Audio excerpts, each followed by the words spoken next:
Энэ хүн Монголын хамгийн анхны орчин үеийн сургуулийг үүсгэсэн хүн. Чой болсон Дамдын сүрэн бүр их багш Бэмбэрийн хүртэл түүнийг багшаа гэж хүндэлдэг байж. Түүнийг Жамсрангийн Цэвэн гэдэг.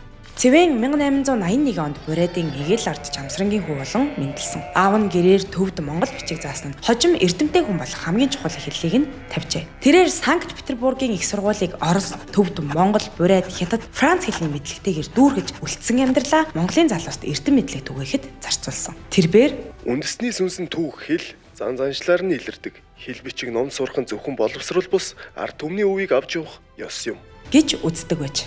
Энэ үедээ өргөө буюу одоогийн Улаанбаатарт анхны сургуулийг байгуулж хэл бичиг заадаг байсан. Мөн шин тол нэртэй Монголын анхны тогтмол хэвлэл буюу сониныг хүртэл гаргаж байж. Ингээд бодоход бараг Монголын анхны сэтгүүлч гэд хэлсэн ч болохоор байгааз Цэвэн гой Орос Монгол улсад олон талд өргөн хүрээтэй ажил хийж байсан ч атлагдан хавчигдаж харамсалтайгаар ядуу зүдүү амьдралд нухчулсан байдаг. Гэсэн ч бүх Монгол үндэстнээ дэлхийд данстай улс болгох гэсэн чин хүслээр олон судалгааны ажлыг хийсэн. Тэрбээр Испани, Норвеги, Орос, Серб, Англи, Итали зэрэг улсууд дээр судалгаа хийж сонгогдох эрх, иргэний эрх, улсын дээд доод хурлын тухай улсын эрх хэмээх ном бичсэн нь хожим Монголын анх дугаар үндсэн хуулийн нороо гэж үздэг юм байна. Гэвч түүний энэ их судалгааны ажил үйл хэрэг зөвлөлтийн хатуу бодлоготой мөргөлдөж 1930-аад оны хилмигдүүлэлтийн үед Японы тагнуул үндэсний үзэлтэн гих зохиомл хэрэгт гүтгэн баривчилсан.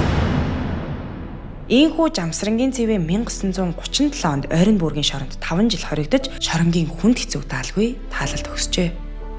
За энэхүү агуус ихэдний эрхчлөөнд тэмүүлэх тэр үзэл санааг эргэн санах мөн түгээн дэлгэрүүлэх зорилготой эрдэм шинжилгээний илтгэл энэ сарын 10-нд болох гэж байгаа юм байна. Хэрв та бүхэн энэ хуралд оролцохыг хүсвэл энэ хурлын талаар илүү дэлгэрэнгүй мэдээлэл авахыг хүсвэл яг энэ бичлэгний маань доор улсын эрх гэдэг комментиг үлдээгээрэй. Мөн энэ бичлэг тань таалагдсан бол Норгийн сошиал медиа хуудасуудыг заавал дагаарай.